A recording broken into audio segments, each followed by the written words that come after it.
home. This Garbharakshana Srotam explains that please accept this scared offering, Lord Brahma, who creates people and who is the Lord of people, and be blessed to protect this lady who is in the family way from all dangers. ಗರ್ಭ ಉಪಘಾತಕರ ಭಾವಗಳು. ಗರ್ಭ ಉಪಘಾತಕರ ಭಾವಗಳು ಎಂಬುದು ಆಯುರ್ವೇದದ ಪ್ರಾಚೀನ ಗ್ರಂಥವಾದ ಚರಕ ಸಂಹಿತೆಯ ಶಾರೀರ ಸ್ಥಾನ ಜಾತಿಸೂತ್ರಿಯ ಅಧ್ಯಾಯದಲ್ಲಿ ವಿವರಣೆಯಾದ ಮಹತ್ವದ ಅಂಶವಾಗಿದೆ. ಇವು ಗರ್ಭವತಿಗೆ ಅಥವಾ ಗರ್ಭದ ಶಿಶುವಿಗೆ ಹಾನಿಕಾರಕವಾಗಬಲ್ಲ ದೈಹಿಕ, ಮಾನಸಿಕ, ಆಹಾರಾತ್ಮಕ ಹಾಗೂ ಆಹಾರ ವಿಚಾರದ ಅಂಶಗಳಾಗಿವೆ. ಈ ಅಂಶಗಳನ್ನು ಸೂಕ್ತವಾಗಿ ನಿಯಂತ್ರಿಸದೇ ಇದ್ದರೆ ಶಿಶುವಿನಲ್ಲಿ ದೋಷಗಳು, ಅಕಾಲಿಕ ಗರ್ಭಪಾತ, ದೈಹಿಕ ಅಥವಾ ಮಾನಸಿಕ ವ್ಯತ್ಯಾಸಗಳು ಅಥವಾ ಮೃತ ಶಿಶುಗಳ ಸಂಭವ ಹೆಚ್ಚು. ಈ ವಿಷಯದ ಕುರಿತು ಜಾಗೃತಿ ಮೂಡಿಸಲು ಮಗುವೊಂದು ಮಾತಾಡುತ್ತಿದೆ ಎಂಬ ಕಿರುನಾಟಕವನ್ನು ಪ್ರಸ್ತುತಿಪಡಿಸುತ್ತಿದ್ದೇವೆ. ದೃಶ್ಯ 1. ಡಾಕ್ಟರ್ ಸೌಮ್ಯರವರ ಓಪಿಡಿಗೆ ಆತಂಕದಿಂದ ಗರ್ಭಿಣಿಯ ಆಗಮನ. ಡಾಕ್ಟರ್ ಡಾಕ್ಟರ್ ಡಾಕ್ಟರ್ ಇಲ್ಲಿ ಕೇಳಿ, ಇಲ್ಲಿ ಡಾಕ್ಟರ್. ನಾನು ಒಂದು ರೀಲ್ಸ್ ನೋಡ್ತಾ ಇದ್ದೆ. ಆ ರೀಲ್ಸ್ ನೋಡಿದ್ಮೇಲೆ ನಂಗೆ ತುಂಬಾ ಭಯ ಆಗಿದೆ. ಏನು ಮಾಡಬೇಕು, ಏನು ಮಾಡಬಾರ್ದು, ಹೇಗಿರಬೇಕು, ಹೇಗಿರಬಾರ್ದು, ನಂಗೆ ತುಂಬ ಭಯ ಆಗ್ತಿದೆ. ಏನು ತಿಂದರೆ ನನ್ನ ಮಗು ಆರೋಗ್ಯವಾಗಿರುತ್ತೆ ಅನ್ನೋದೇ ನಂಗೆ ಚಿಂತೆ ಆಗಿದೆ. ನಂಗೆ ನಿದ್ದೆ ಕೂಡ ಬರ್ತಾ ಇಲ್ಲ ಡಾಕ್ಟರ್. Calm down. ನೀರು ಕುಡೀರಿ. ನಿಮ್ಮೆಲ್ಲ ಪ್ರಶ್ನೆಗಳಿಗೂ ನಾನು ಉತ್ತರ ಕೊಡ್ತೀನಿ. ದೃಶ್ಯ 2. ದೈಹಿಕ ಹಾಗೂ ಮನೋಭಾವ ವ್ಯತ್ಯಾಸ. ಸಂಪದ ಯೋಗ ಮಾಡುತ್ತಿದ್ದಾಳೆ. ಶ್ರೇಯಾ ಜಿಮ್ ಮುಗಿಸಿ ಮನೆಗೆ ಬಂದಿದ್ದಾಳೆ. ಸುಪ್ರಜಾ ರಾಮಪೂರ್ವ ಸಂಧ್ಯಾ ಪ್ರವರ್ತತೆ ಉತ್ತಿಷ್ಠ ದರಶಾರ್ದೂಲ ಕರ್ತವ್ಯಂ ದೇವ್. ಸಂಪದ ಇಷ್ಟು ಬೇಗ ಎದ್ಬಿಟ್ಟು ಯೋಗ ಎಲ್ಲ ಮಾಡ್ತಾ ಇದೆಯಲ್ಲ, ನೋಡೋಕೆ ತುಂಬ ಖುಷಿ ಆಗ್ತಿದೆಯಮ್ಮ. ಹೌದು ಅತ್ತೆ, ಡಾಕ್ಟರ್ ಹೇಳಿದ್ನೆಲ್ಲ ಫಾಲೋ ಮಾಡ್ತಾ ಇದ್ದೀನಿ.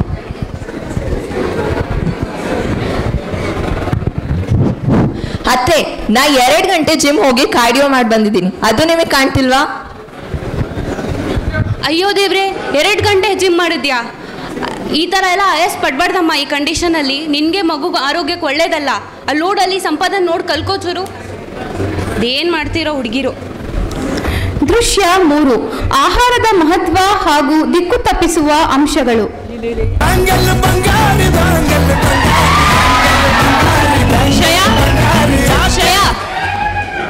ಇಷ್ಟು ಸೌಂಡ್ ಇಟ್ಕೊಂಡು ಟಿವಿ ನೋಡ್ತಿದ್ಯಲ್ಲ, ಏನಿದು? ಪಿಜ್ಜಾ ಬೇರೆ ತಿಂತಾ ಇದೆಯಾ? ಎಷ್ಟಲ್ಲಿ ಹೇಳಿದೆ ನಿನಗೆ ಇಂಥದ್ದೆಲ್ಲ ತಿನ್ಬೇಡ ಅಂತ. ಅದರಲ್ಲಿ ಎಷ್ಟು ಚೀಸ್ ಇರುತ್ತೆ. ನಿನಗೆ ಮಗು ಆರೋಗ್ಯಕ್ಕೆ ಒಳ್ಳೇದಲ್ಲ. ಅಲ್ಲೋಡಲ್ಲಿ ಸಂಪಾದನೆ ನೋಡು, ಡಾಕ್ಟರ್ ಹೇಳಿದ್ದೇನೆ ಕೇಳ್ತಿದ್ದಾಳು ಅವಳು. ಅಯ್ಯೋ, ಒಂದ್ಸರಿ ತಿಂದರೆ ಏನೂ ಆಗಲ್ಲ ಬಿಡಿಯತ್ತೆ. ಅದು ಅಲ್ಲದೆ ನಂಗೆ ಕ್ರೇವಿಂಗ್ಸ್ ಆಗ್ತಾ ಇತ್ತು. ಆ್ಯಂಡ್ ಕ್ರೇವಿಂಗ್ಸ್ ಫುಲ್ಫಿಲ್ ಮಾಡಿಲ್ಲ ಅಂದರೆ ನಿಮ್ಮ ಮಗುನೇ ಸರಿಯಾಗಿ ಹುಟ್ಟಲ್ಲ. ಎಲ್ಲದಕ್ಕೊಂದು ಏನಾದರೂ ಉತ್ತರ ಇರುತ್ತಲ್ಲ ನಿನ್ನ ಹತ್ರ. ಅದು ಯಾರ ಮಾತು ಕೇಳ್ತೀಯ ಹೇಳು. ಇರು, ನಿನ್ನ ಗಂಡ ಬರಲಿ ಹೇಳ್ತೇನೆ. ದೃಶ್ಯ 4. ಮಾನಸಿಕ ಒತ್ತಡ ಹಾಗೂ ಮದ್ಯಪಾನ ಸೇವನ. ಕೋಪದಿಂದ ಕೂಗಾಡುತ್ತಾ ಗಂಡನ ಆಗಮನ. ಹಲೋ, ಹೆಸರು ಅಂತ ಕಾಲ್ ಮಾಡ್ತೀರಾ? ಅವತ್ತು ಸಬ್ಮಿಟ್ ಮಾಡಿದ್ಮೇಲೆ ಗೊತ್ತಾಗಲ್ಲ ನಿಮಗೆ. ಪದೇ ಪದೇ ಕಾಲ್ ಮಾಡಿದ್ರೆ ಅಂತ ಅರ್ಥ ಆಗಲ್ವಾ? ನಾ ಹೇಳಿದ್ನಲ್ಲ, ತಗೊಂಬಂದ್ರ. ಗೊತ್ತಾಗಲ್ಲ, ನೀವು ಫೋನಲ್ಲಿ ಮಾತಾಡ್ತಿದ್ದೀನಿ, ಡಿಸ್ಟರ್ಬ್ ಮಾಡಬೇಡ, ಇರಿಟೇಟ್ ಮಾಡಬೇಡ ನನಗೆ. ಮನೆಗೆ ಬಂದ್ಮೇಲೆ ಕಾಲ್ ಮಾಡ್ಬೇಕಂತ ಇವ್ರಿಗೆ ಗೊತ್ತಾಗಲ್ಲ. ಇಡ್ರಿ ಕಾಲ್ ಇಡ್ರಿ, ಗೊತ್ತಾಗಲ್ಲ ನಿಮಗೆ. ಓ, ತಪ್ಪ ಅಂದ್ಬಿಟ್ಟ ನಾನು. ಸಾರಿ ಕಣೆ, ಸಾರಿ. ನನ್ನ ಸಿಕ್ಕಲ್ಲಿ ಹಿಂಗೆ ಮಾಡಿಬಿಟ್ಟೆ, ಹಿಂಗೆ ಮಾಡಬಾರ್ದಿತ್ತು ನಿಮಗೆ. ಇದೊಂದು ಸರಿ ಕ್ಷಮಿಸ್ಬಿಡು. ನೆಕ್ಸ್ಟ್ ಟೈಮಿಂದ ಈ ಥರ ಆಗಲ್ಲ, ಪ್ಲೀಸ್. ನನಗೇನು ಬೇಡ, ನಾನು ಎಲ್ಲೂ ಬರಲ್ಲ. ಪ್ಲೀಸ್ ಇದೊಂದು ಸರ್. ಎಲ್ಲಾದರೂ ಹೊರಗಡೆ ಹೋಗಿ ಊಟ ಮಾಡ್ಕೊಂಡು ಹೋಟೆಲ್ಗೆ ಹೋಗಿ ಬರೋಣವಾ? ಪ್ಲೀಸ್ ಕಣೆ, ಬಾ ಹೋಗುವ. ಸರಿ, ಬನ್ನಿ ಹೋಗೋಣ. ರೆಸ್ಟೋರೆಂಟ್ನ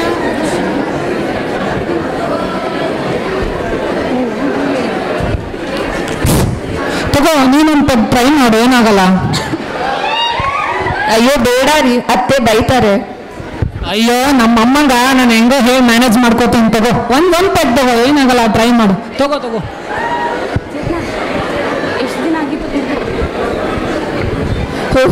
ಟ್ರೈ ಮಾಡಿ ಎಷ್ಟೊಂದು ದಿನ ಆಗಿತ್ತು. ಈ ಅತ್ತೆ ಸಲುವಾಗಿ ನಂಗೇನು ಮಾಡೋಕ್ಕೆ ಬಿಡ್ತಿಲ್ಲ, ಎಂಜಾಯ್ ಮಾಡೋಕ್ಕೂ ಬಿಡ್ತಿಲ್ಲ ಅತ್ತೆ. ಸರಿ, ಹೋಗೋಣ, ಟೈಮ್ ಆಯಿತು. ದೃಶ್ಯ 5. ಶ್ರೇಯಾ ಗಂಡನ ಜೊತೆ ತಡವಾಗಿ ಮನೆಗೆ ಆಗಮನ.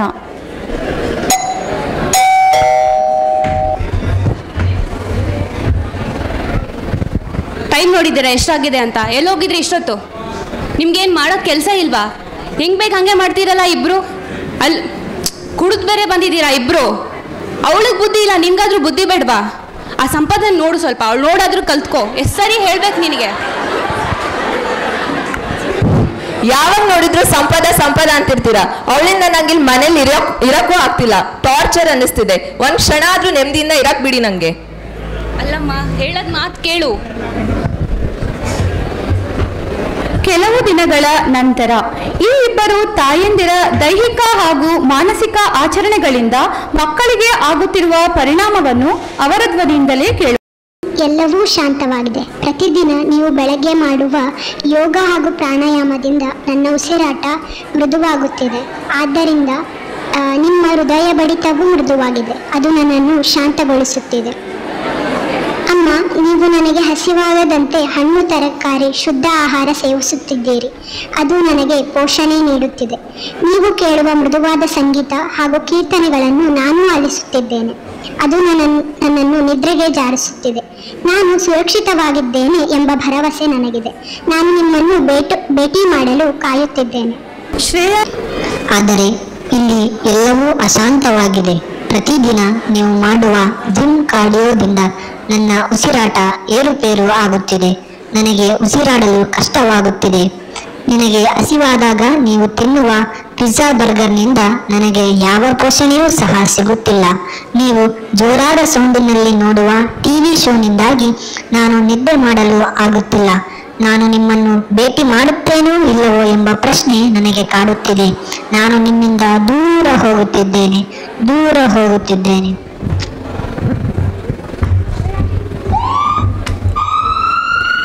ನೋವು ಕಾಣಿಸಿಕೊಂಡ ಕಾರಣ ಶ್ರೇಯಾ ಹಾಗೂ ಸಂಪದರನ್ನ ಆಸ್ಪತ್ರೆಗೆ ಕರೆದೊಯ್ಯುತ್ತಾರೆ. ಸಂಪದ ಆರೋಗ್ಯಕರ ಮಗುವಿಗೆ ಜನ್ಮ ನೀಡಿದ್ದಾಳೆ.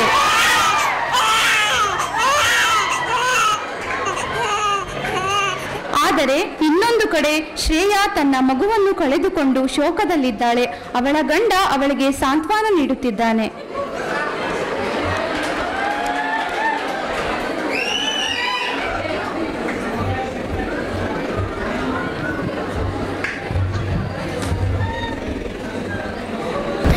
ಈ ಇಬ್ಬರು ಗರ್ಭಿಣಿಯರ ಕತೆ ಇಲ್ಲಿಗೆ ಅಂತ್ಯವಾಯಿತು.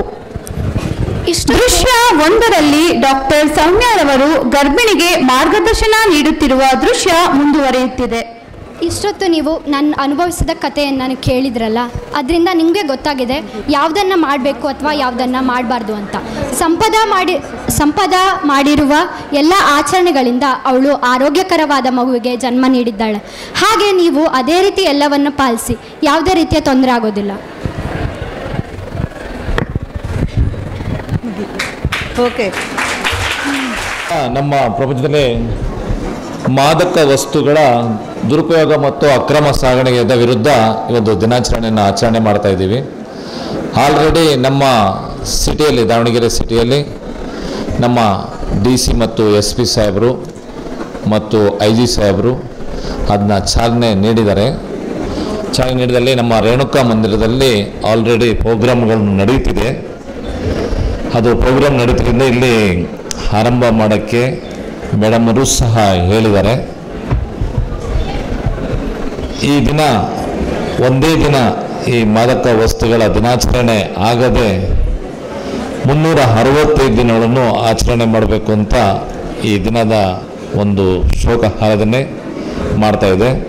ಆದ್ದರಿಂದ ತಾವುಗಳು ಇಲ್ಲೆಲ್ಲ ಬಂದು ಈ ಸಭೆಗೆ ಹಾಜರಾಗಿದ್ದೀರಾ. ಈ ಸಭೆಯಲ್ಲಿ ಮಾತನಾಡುವ ಒಂದೊಂದು ಮಾತುಗಳು ಯಾವ ರೀತಿಯಲ್ಲಿ ಈ ಮಾದಕ ವಸ್ತುಗಳಲ್ಲಿ ಯಾವ ಅನಾಹುತಗಳಾಗುತ್ತೆ, ಇದನ್ನ ಯಾವ ರೀತಿಯಲ್ಲಿ ತಡೆಗಟ್ಟನೆ ಮಾಡಬೇಕು ಅಂತೇಳಿ ನಮ್ಮ ಅಧ್ಯಾಪಕರು ಮತ್ತು ಡಾಕ್ಟರ್ಸ್ ಎಲ್ಲರೂ ಇಲ್ಲಿ ಬಂದಿದ್ದಾರೆ. ದಯವಿಟ್ಟು ಇದನ್ನು ಆರಂಭಿಸ್ತಾರೆ. ದಯವಿಟ್ಟು ಈ ಮಾತುಗಳನ್ನ ಕೇಳ್ರಿ. ಇದು ಒಂದು ಸಲ ನಿಮ್ಮಲ್ಲಿ ಒಂದು ಫ್ಲಿಪ್ಕಾರ್ಟ್ ಕೊಟ್ಟಿದೆ, ದಯವಿಟ್ಟು ಒಂದು ಸಲ ಎತ್ತರಿ ಅದನ್ನು. ಅದು ಫ್ಲಿಪ್ಕಾರ್ಟ್ ಮೇಲೆ ಕೊಟ್ಟಿದೆಯಲ್ಲ, ಅದು ಫೋಟೋಸ್ ಎಲ್ಲ ಸ್ವಲ್ಪ ಕ್ಲೀನಾಗಿ ಎತ್ತರಿ ಅದು. ಯಾಕಂದರೆ ಫೋಟೋಸ್ಗಳನ್ನ ಅದು ಓದಿದ್ರಲ್ಲ ಅದೇನೇನಿದೆ ಅಂತ ಸ್ವಲ್ಪ ಎತ್ತಮ್ಮ ಮುಂದೆ, ಆ ಕಡೆ ಲಾಸ್ಟ್ ಒನ್ ಸೆಟ್ ಅಲ್ಲಿ ನೀವು ಕೊನೆಯಲ್ಲಿರೋರು. ಹಂಗೆ ಸ್ವಲ್ಪ ರಿಟರ್ನ್ ಆಗಿ, ಸ್ವಲ್ಪ ರಿಟರ್ನ್ ಮಾಡಿ. ಹಂಗೆ ನಿಮ್ ನೋಡ್ತಿರೋರು ಹಂಗೆ ರಿಟರ್ನ್ ಮಾಡ್ತಾರೆ. ಸ್ವಲ್ಪ ರಿಟರ್ನ್ ಮಾಡ್ರಿ ಹಂಗೆ ಅದನ್ನ.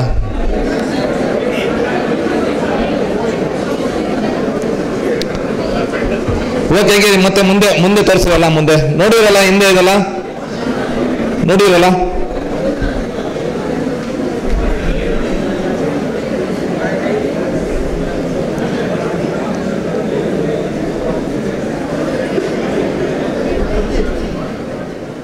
ಒಂದು ನಿಮಿಷ ನಾವು ಒಂದೆರಡು ಈ ಮಾದಕ ವಸ್ತುಗಳ ಬಗ್ಗೆ ಒಂದೆರಡು ಮಾತುಗಳು ನಿಮಗೆ ತಿಳಿಸ್ತೀನಿ. ಈ ಮಾದಕ ವಸ್ತುಗಳು, ಈ ಮಾದಕ ವಸ್ತು ಅಂದರೆ ಒಂದು ಹಮಲು ಬರುವ ಪದಾರ್ಥ. ಹಮಲು ಅಂದ್ರೆ ಗೊತ್ತಾ? ಹಮಲು ಅಂದ್ರೆ ಗೊತ್ತಾ? ನಿಶೆ ಗೊತ್ತಾ? ನಿಶೆ ಅಂದ್ರೆ ಅದೇ ಅಲ್ಲ. ಇದು ಅಮಲು ಬಂದ ಒಂದು ಪದಾರ್ಥಗಳು ಮಾನವನ ನರಮಂಡಲಕ್ಕೆ ನೇರವಾಗಿ ಪ್ರಭಾವವನ್ನು ಬೀರಿ ಇದನ್ನು ಬಾಹ್ಯವಾಗಿ ಹಾಗೂ ಇದನ್ನ ನಿಯಂತ್ರಣ ಶಕ್ತಿಯುಳ್ಳಗೊಳಿಸುವುದೇ ಇದು ಮಾದಕ ಪದಾರ್ಥಗಳು. ಈ ಮಾದಕ ಪದಾರ್ಥಗಳು ಯಾವ ಯಾವ ರೀತಿಯಲ್ಲಿ ಇದೆ ಅಂದರೆ ಹೆರೋಯಿನ್ನು, ಸೋನು, ಗಾಂಜಾ, ಹಾಶೀಸು ಇವುಗಳ ರೂಪದಲ್ಲಿ ಎಲ್ಲ ಮಾದಕ ವಸ್ತುಗಳನ್ನ ತಯಾರು ಮಾಡುತ್ತಾರೆ. ಈ ನಮ್ಮ ಭಾರತದಲ್ಲಿ ಅತಿ ಹೆಚ್ಚು ಬೆಳೆಯುವುದು ಅಂತಂದ್ರೆ ಈ ಗಾಂಜಾ ಸೊಪ್ಪು ಮತ್ತು ಗಸಗಸೆ ಸೊಪ್ಪುಗಳು. ಈ ಗಾಂಜಾ ಸೊಪ್ಪು ಒಂದು ನೈಸರ್ಗಿಕ ಸಸ್ಯ ಆಗಿದೆ. ಈ ಸಸ್ಯಗಳಲ್ಲಿ ಯಾವ್ಯಾವುದು ಅಂತಂದ್ರೆ ಗಾಂಜಾ ಸಸ್ಯಗಳು, ಕೋಕೋನ್ ಸಸ್ಯಗಳು, ಗಸಗಸೆ ಸಸ್ಯಗಳು, ಇವುಗಳ ಕಾಂಡ ಮತ್ತು ಎಲೆ, ಹೂವು, ಹಣ್ಣು, ಹೂವು ಮತ್ತು ಚಿಗುರು ಎಲೆ ಇವುಗಳಿಂದ ತಯಾರಿಸುವುದೇ ಒಂದು ಮಾದಕ ವಸ್ತುಗಳು. ಈ ವಸ್ತುಗಳಲ್ಲಿ ಒಂದು ಗಾಂಜಾ ಸೊಪ್ಪು ಇದೆಯಲ್ಲ, ಈ ಗಾಂಜಾ ಸೊಪ್ಪಲ್ಲಿ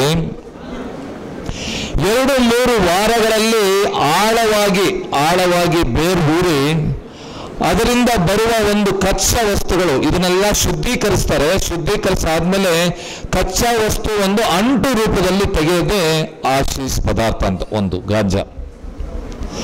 ಇದರಲ್ಲಿ ಇನ್ನೊಂದು ಎಲೆಗಳು, ಈ ಗಾಂಜಾ ಎಲೆಗಳಲ್ಲಿ ಇದನ್ನು ಶುದ್ಧೀಕರಿಸಿ ಇದರಿಂದ ಒಂದು ಉತ್ಪತ್ತಿ ಮಾಡುವುದ ಒಂದು ಇನ್ನೊಂದು ಮಾದಕ ಆಶೀಸ್ ಎಂದು ಇದೊಂದು ಪದಾರ್ಥ, ಇದೊಂದು ಮಾದಕ ವಸ್ತುಗಳು. ಈ ಮಾದಕ ವಸ್ತುಗಳು ಗಾಂಜಾ ಸೊಪ್ಪಲ್ಲಿ 4-5 ರೂಪದಲ್ಲಿ ಇದನ್ನ ಎಲೆ, ಹೂವು, ಹಣ್ಣು, ಹೂವು, ಚಿಗುರು ಎಲೆಗಳಲ್ಲಿ ತಯಾರು ಮಾಡಿಬಿಟ್ಟು ಒಂದೊಂದು ತರ ಪದಾರ್ಥಗಳನ್ನ, ಈ ಮಾದಕ ವಸ್ತುಗಳನ್ನ ಮಾರ್ಕೆಟಿಗೆ ಬಿಡ್ತಾರೆ. ಅರ್ಥ ಆಯ್ತಾ? ಇದನ್ನ ಅತಿ ಹೆಚ್ಚು ನಮ್ಮ ಕರ್ನಾಟಕದಲ್ಲಿ ಮಲೆನಾಡು ಮತ್ತು ಬಯಲು ಸೀಮೆಗಳಲ್ಲಿ ಸಿಕ್ಕಾಬಿಟ್ಟೆ ಪಡೆಯುತ್ತಾರೆ. ಈ ಮಾದಕ ವಸ್ತುಗಳಲ್ಲಿ ನಮ್ಮ ಇಡೀ ಪ್ರಪಂಚದಲ್ಲಿ ವರ್ಷಕ್ಕೆ 5,70,000 ಜನ ಇದರಲ್ಲಿ ಮರಣ ಹೊಂದುತ್ತಾರೆ. ಈ ಮಾದಕ ವಸ್ತುಗಳಲ್ಲಿ ಸರಾಸರಿ ಒಂದು ದಿನಕ್ಕೆ 10 ಜನ ಸೂಸೈಡ್ ಮಾಡ್ಕೊಂತಿದ್ದಾರೆ ಈ ಮಾದಕ ವಸ್ತುಗಳಲ್ಲಿ. ಈ ಮಾದಕ ವಸ್ತುಗಳಲ್ಲಿ ಅತಿ ಹೆಚ್ಚು ಈ ಅನಾಹುತಗಳು ಯಾವ ರೀತಿ ಆಗ್ತಂದ್ರೆ ಮಾನಸಿಕ ಇದರಲ್ಲಿ ಈ ದೈಹಿಕವಾಗಿ ಎಲ್ಲವನ್ನು ಈ ಪದಾರ್ಥಗಳನ್ನು ತೆಗೆದುಕೊಳ್ತಿರೋದ್ರಿಂದ ನಮ್ಮ ಹೃದಯದಲ್ಲಿ ಹಾಗೂ ಕಣ್ಣು, ಮೊದಲಿಂದ ಮೆದುಳು, ಕಣ್ಣು, ಕೈ, ಕಾಲು, ಕಿಡ್ನಿ ಇವೆಲ್ಲ ಕುಂಠಿತಗೊಳ್ಳುತ್ತದೆ. ಇದರಲ್ಲಿ ಅನಾಹುತಗಳು ಮೊಟ್ಟ ಮೊದಲಿಗೆ ಸ್ಟಾರ್ಟ್ ಆಗೋದು. ನಂತರ ಇದು ಎಲ್ಲ ಮಾನವನ ಸಂಪನ್ಮೂಲಗಳು ಸಹ ನಮಗೆ ಹೊಡೆತ ಬೀಳುತ್ತೆ. ದಯವಿಟ್ಟು ಇಲ್ಲಿ ಕೇಳ್ರಿ. ಈ ಮಾನವನ ಸಂಪನ್ಮೂಲ ನಿಮಗೆ ಮಾಡುವ ಎಲ್ಲ ಕೆಲಸ ಕಾರ್ಯಗಳನ್ನು ಕುಂಠಿತಗೊಂಡು ನಮ್ಮ ದೇಶದಲ್ಲಿರುವ ಎಲ್ಲ ಮಾನವ ಸಂಪನ್ಮೂಲ ಮಾಡುವ ಎಲ್ಲ ಕೆಲಸ ಕಾರ್ಯಗಳನ್ನು ನಮ್ಮಲ್ಲಿ ಕುಂಠಿತಗೊಳ್ಳುತ್ತದೆ. ಇದೇ ಒಂದು ಮಾದಕ ವಸ್ತುಗಳು ಈ ಸಿರೇಂಜ್ ಮೂಲಕ ತೆಗೆದುಕೊಳ್ಳೋದ್ರಿಂದ ಒಬ್ಬರಿಗೊಬ್ಬರು ಈ ಸಿರೇಂಜ್ ತಗೊಳ್ತಿರುವಾಗ ಇದರೊಳಗೆ ದೊಡ್ಡ ಕಾಯಿಲೆಗಳು, HIV, ಏಡ್ಸ್ಗಳು ಬರುವಂತಹ ದೃಶ್ಯಗಳು ಇದರೊಳಗೆ ಕಂಡು ಬರ್ತಾ ಇವೆ. ಮಾನವನ ಸಂಪನ್ಮೂಲಗಳಲ್ಲಿ ಮಾನಸಿಕ ಕಿನ್ನರಿಯಿಂದ ಸಮೇತ ಮಾನಸಿಕವಾಗಿ ಇದರಲ್ಲಿ ಪದಾರ್ಥಗಳಿಂದ ತೆಗೆದುಕೊಳ್ಳೋದ್ರಿಂದ ಮನುಷ್ಯ ಇದರೊಳಗೆ ಕುಂಠಿತಗೊಳ್ತಾ ಬರ್ತಾ ಇರ್ತಾನೆ. ಇದನ್ನು ಯಾವ ರೀತಿ ತಡೆಗಟ್ಟಬೇಕು? 1985 NDPS ಆಕ್ಟ್ ಪ್ರಕಾರ ಒಂದು ಕಾಯ್ದೆಯನ್ನ ತಂದರು. ಈ ಕಾಯ್ದೆ ಪ್ರಕಾರ 6 ತಿಂಗಳಿಂದ 20 ವರ್ಷದವರೆಗೂ ಇದನ್ನ ಶಿಕ್ಷೆ ಇದೆ. ಈ ಶಿಕ್ಷೆ ಬರುತ್ತೆ. ಇದನ್ನ ಎಲ್ಲರಿಗೂ ತಿಳಿಸೋದರಿಂದ ಮತ್ತು ಇದರಿಂದ ಶಿಕ್ಷೆ ಮಾಡೋದ್ರಿಂದ ಇದನ್ನ ತಡೆಗಟ್ಟಬಹುದು. ಒಂದು ಮತ್ತು ಮಾದಕ ವಸ್ತುಗಳು ತೆಗೆದುಕೊಳ್ಳೋದು, ಮಾರಾಟ ಮಾಡೋದು, ರಫ್ತು ಮಾಡೋದು, ಆಮದು ಮಾಡೋದು ಇವೆಲ್ಲವನ್ನೂ ತಪ್ಪು. ಇದು ಮಾಡೋದ್ರಿಂದನೇ ಎಲ್ಲ ನಮ್ಮ ಈ ಕಾಲೇಜ್ಗಳಲ್ಲಿ ಎಲ್ಲ ಶಿಕ್ಷಣಗಳಿಗೆ ತಿಳಿಸೋದರಿಂದ ಇದನ್ನ ತಡೆಗಟ್ಟಬಹುದು. ಅರ್ಥ ಆಯ್ತಾ? ಈ ಕೇಸ್ಗಳು ಹಾಕೋದ್ರಿಂದ ಮತ್ತು ಈ ರೀತಿ ನಮ್ಮ ಡಾಕ್ಟರ್ಗಳು ಮತ್ತು ಲೆಕ್ಚರ್ಸ್ಗಳೆಲ್ಲ ಬಂದು ಈ ಮಾದಕ ವಸ್ತುಗಳ ಬಗ್ಗೆ ಎಲ್ಲ ಮಾಹಿತಿ ನೀಡೋದ್ರಿಂದನೂ ಸಮೇತ ನಾವು ಮಾದಕ ವಸ್ತುಗಳನ್ನು ನಾವು ಸೇವಿಸೋದನ್ನು ನಾವು ತಡೆಗಟ್ಟಬಹುದು. ಈ ರೀತಿಯೆಲ್ಲ ಇನ್ನೂ ಹೆಚ್ಚೆಚ್ಚು ರೀತಿಯಲ್ಲಿ ನಮ್ಮಲ್ಲಿ ಬಂದು ಉಪನ್ಯಾಸಕರೆಲ್ಲ ತಿಳಿಸ್ತಾ ಇದ್ದಾರೆ. ದಯವಿಟ್ಟು ಇಲ್ಲಿವರೆಗೂ ಕೂತಿದ್ರ, ಇನ್ನೊಂದು 5 ನಿಮಿಷ 10 ನಿಮಿಷದಲ್ಲಿ ಸ್ಟಾರ್ಟ್ ಆಗುತ್ತೆ.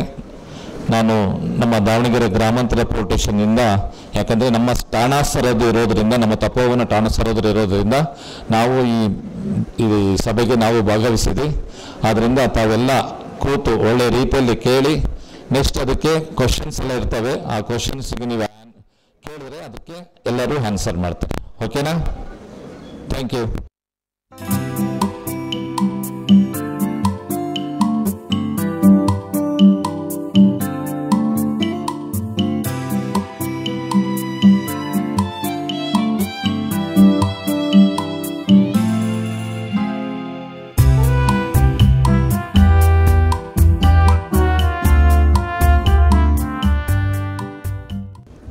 राष्ट्रगीत शुरू कर।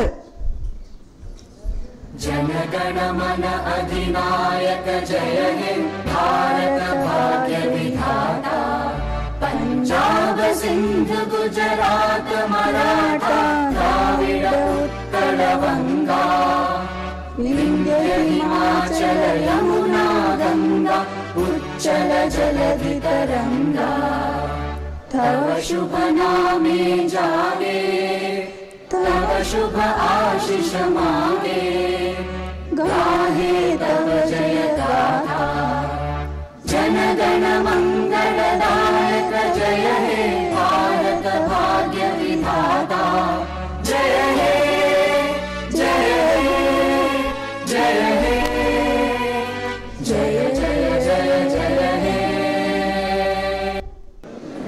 ಭಾರತ ಸರ್ಕಾರದ ಪ್ರಾಯೋಜಿಕವಾಗಿ ನಡೆಯುತ್ತಿರುವಂತಹ ಸಾಮಾಜಿಕ ನ್ಯಾಯ ಮತ್ತು ಸಬಲೀಕರಣ ಸಚಿವಾಲಯದ ಅಂಡರಲ್ಲಿ ನಡೆಯುತ್ತಿರುವಂತಹ ರಾಜ್ಯ ಮಟ್ಟದ ಸಮನ್ವಯ ಸಂಸ್ಥೆ ಕರ್ನಾಟಕ, ತಪೋವನ ಯೋಗ ಮತ್ತು ಪ್ರಕೃತಿ ಚಿಕಿತ್ಸಾ ಮೆಡಿಕಲ್ ಕಾಲೇಜು ಮತ್ತು ಆಸ್ಪತ್ರೆ, ತಪೋವನ ಆಯುರ್ವೇದ ಮೆಡಿಕಲ್ ಕಾಲೇಜು ಮತ್ತು ಆಸ್ಪತ್ರೆ, ತಪೋವನ ಇನ್ಸ್ಟಿಟ್ಯೂಟ್ ಆಫ್ ನರ್ಸಿಂಗ್, ಸ್ಪಂದನ ಮಧ್ಯವಸನಿಗಳ ಪುನರ್ವಸತಿ ಕೇಂದ್ರ ಹರಿಹರ, ಇವರೆಲ್ಲರ ಸಂಯುಕ್ತ ಆಶ್ರಯದಲ್ಲಿ ಇವತ್ತು ಅಂತಾರಾಷ್ಟ್ರೀಯ ಮಾದಕ ವಸ್ತುವಿನ ದುರುಪಯೋಗ ಮತ್ತು ಅಕ್ರಮ ಸಾಗಾಣಿಕಾ ವಿರೋಧ ದಿನಾಚರಣೆಯನ್ನು ಆಚರಣೆ ಮಾಡ್ತಾ ಇದ್ದೀವಿ.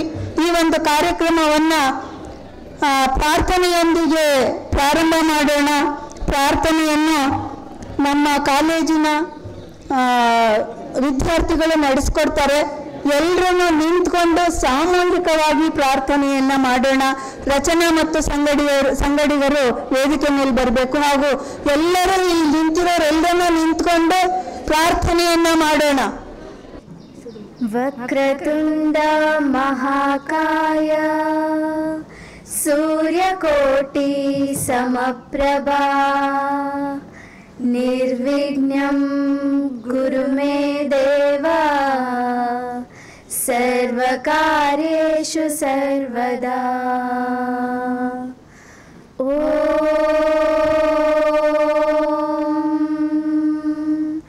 ನಮಾಮಿ ಧನ್ವಂತರಿಂ ಆದಿದೇವಂ ಸುರಾಸುರೈ वन्दितपादपद्मं लोके चरा मृद्भयं मृत्युनाशं दातारमीशं विविधौषधीना धन्वन्तरे रमानाथं सर्वरोगनिवारकम् आयुर्वेदप्रवर्तारं वन्दे पीयूषधारिणं सर्वे जना सुखिनो भवन्तु सर्वे सन्तु निरामया सर्वे भद्राणि पश्यन्तु मा कश्चित् दुःखभाग् भवेत् योगेन चित्तस्य पदेन वाचा मलं शरीरस्य च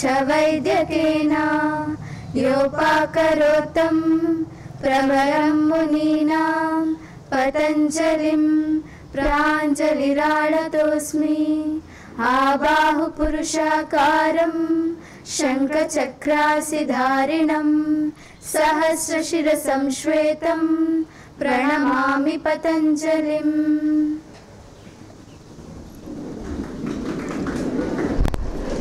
ಪ್ರಾರ್ಥನೆಯನ್ನು ಮಾಡಿದ ರಚನಾ ಮತ್ತು ಸಂಗಡಿಗರು ಹಾಗೂ ಭಾಗವಹಿಸಿದಂಥ ಎಲ್ರಿಗೂ ಧನ್ಯವಾದಗಳು. ಈಗ ಡಾಕ್ಟರ್ ಅಶ್ವಿನಿ KR ಪ್ರಾಂಶುಪಾಲರು ತಪೋವನ ಆಯುರ್ವೇದ ಮೆಡಿಕಲ್ ಕಾಲೇಜು ಮತ್ತು ಆಸ್ಪತ್ರೆ ಇವರು ಇಲ್ಲಿರುವವರನ್ನೆಲ್ಲರನ್ನೂ ಸ್ವಾಗತಿಸಲು ಬರ್ತಾ ಇದ್ದಾರೆ. ಮೇಡಮ್ ಬನ್ನಿ.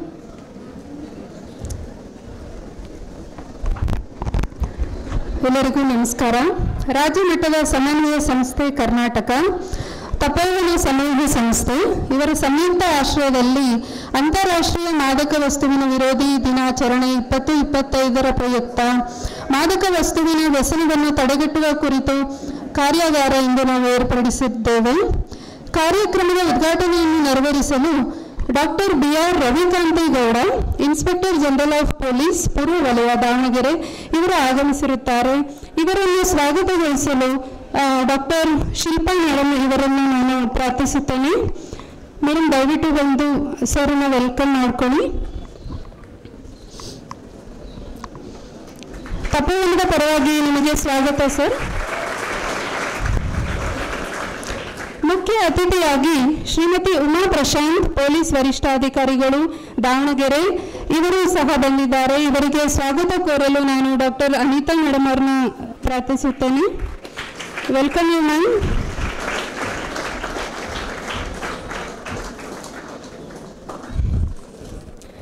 ಇಂದಿನ ಕಾರ್ಯಕ್ರಮದ ಅಧ್ಯಕ್ಷತೆಯನ್ನು ವಹಿಸಿರುವ ನಮ್ಮನ್ನೆಲ್ಲರನ್ನೂ ಹುರಿದುಂಬಿಸುವ ಪ್ರತಿ ಕಾರ್ಯಕ್ರಮದಲ್ಲಿ ನಮ್ಮ ಬೆನ್ನೆಲುಬಾಗಿ ನಿಂತಿರುವ ಡಾಕ್ಟರ್ ಶಶಿಕುಮಾರ್ ಬಿ ಮೆಹರ್ವಾಡೆ, ನಿರ್ದೇಶಕರು, ರಾಜ್ಯ ಮಟ್ಟದ ಸಮನ್ವಯ ಸಂಸ್ಥೆ Karnataka, ministry of social justice and empowerment, government of India, ಹಾಗೆ ತಪೋವನ ಸಮೂಹ ಸಂಸ್ಥೆಗಳ ಚೇರ್ಮನ್ನರಾದಂತಹ ಸರ್ ಇವರಿಗೆ ನಮ್ಮ ತಪೋವನದ ಪರವಾಗಿ ಸ್ವಾಗತ ಸರ್. ಇವರಿಗೆ ಸ್ವಾಗತ ಕೋರಲು ಡಾಕ್ಟರ್ ದೀಪ್ತಿ ಅವರನ್ನು ಪ್ರಾರ್ಥಿಸುತ್ತೇನೆ.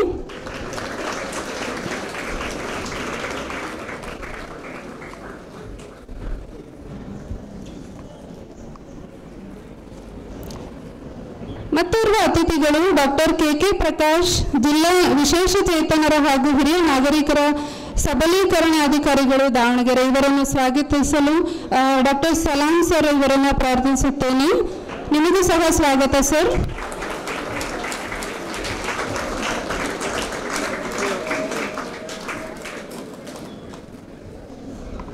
ಮತ್ತೋರ್ವ ಅತಿಥಿಗಳು ಡಾಕ್ಟರ್ ಸುಮನಾ ಭಟ್, ಪ್ರಾಂಶುಪಾಲರು, ತಪೋವನ ಯೋಗ ಮತ್ತು ಪ್ರಕೃತಿ ಚಿಕಿತ್ಸಾ ಮೆಡಿಕಲ್ ಕಾಲೇಜು ಮತ್ತು ಆಸ್ಪತ್ರೆ ಇವರನ್ನು ಸ್ವಾಗತ ಕೋರಲು ಡಾಕ್ಟರ್ ಕಿಶೋರ್ ರೆಡ್ಡಿ ಇವರನ್ನು ಪ್ರಾರ್ಥಿಸುತ್ತೇನೆ.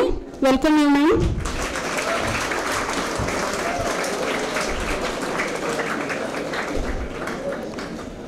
ಹಾಗೆ ಶ್ರೀಮತಿ ಶೈಲಜಾ BR, ಪ್ರಾಂಶುಪಾಲರು, ತಪೋವನ ಇನ್ಸ್ಟಿಟ್ಯೂಟ್ ಆಫ್ ನರ್ಸಿಂಗ್ ಇವರನ್ನು ಸ್ವಾಗತ ಕೋರಲು ನಾನು ನಿಖಿತಾ ಮೇಡಮ್ ಇವರನ್ನು ಪ್ರಾರ್ಥಿಸುತ್ತೇನೆ. Doctor Nikhita, request you to welcome ma'am. Welcome you ma'am.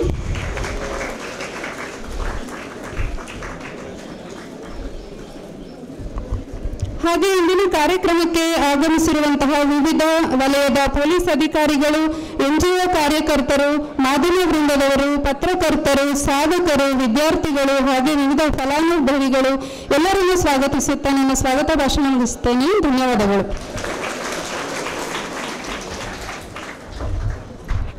ಸ್ವಾಗತಿಸಿದ doctor Ashwini madam ಅವರು, ಪ್ರಾಂಶುಪಾಲರಿಗೆ ಧನ್ಯವಾದಗಳು.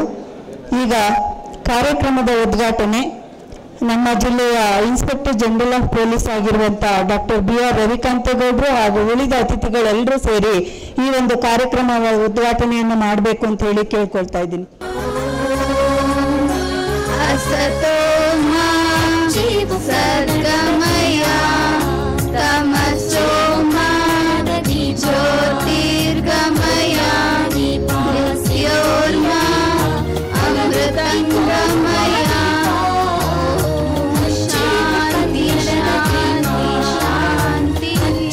ಕನ್ನಡದ ದೀಪ